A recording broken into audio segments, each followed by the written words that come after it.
यह अजीब इत्तेफाक है कि मेरी पैदाइश उत्तर प्रदेश के अलीगढ़ जिले में अलीगढ़ मुस्लिम विश्वविद्यालय के अंदर हुई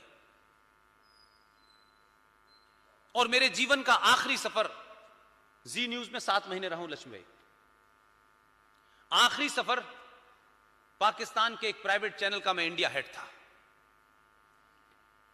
फिर कुछ लोगों ने, मेजर जनरल जीडी बख्शी और आरएसएस जैसे लोगों ने मुझे बहका दिया और कहा कि तुम रिजाइन कर दो, तुम्हारी इनिंग पूरी हो चुकी है।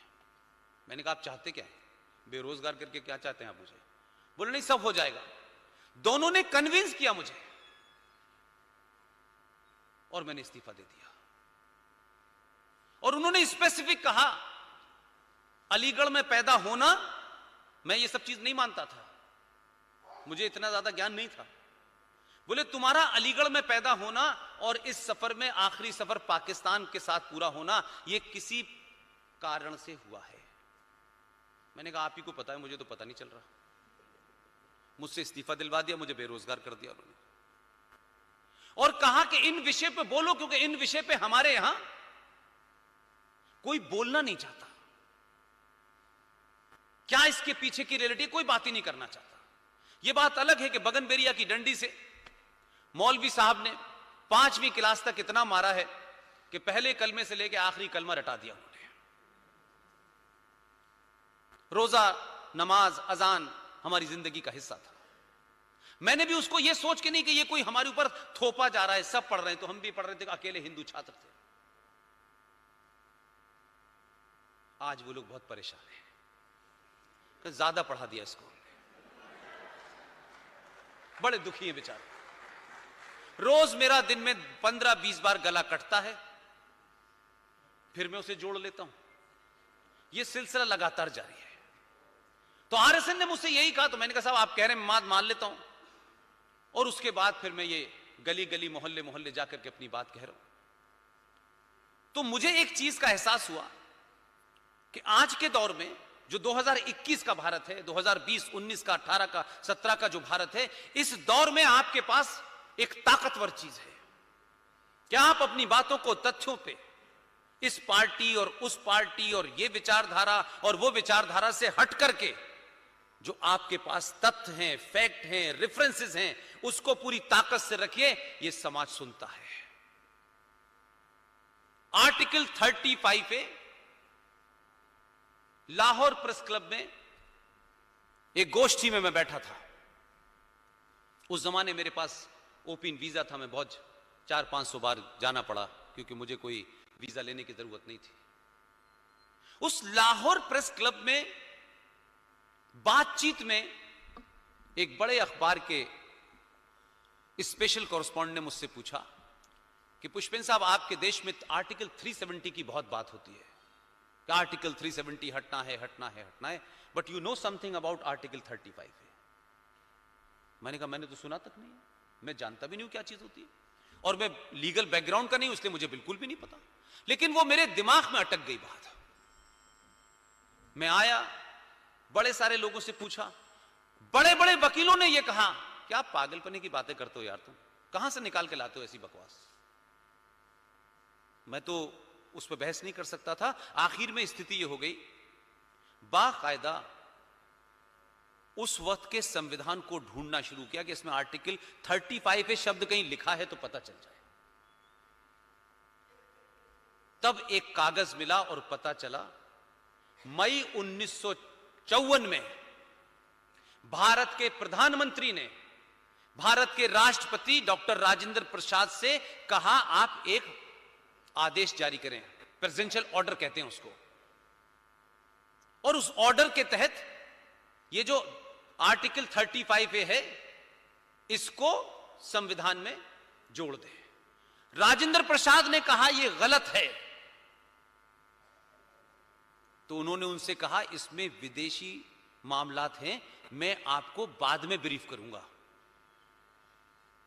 और आर्टिकल 35 पे एक राष्ट्रपति का आदेश संविधान में धारा बन गया।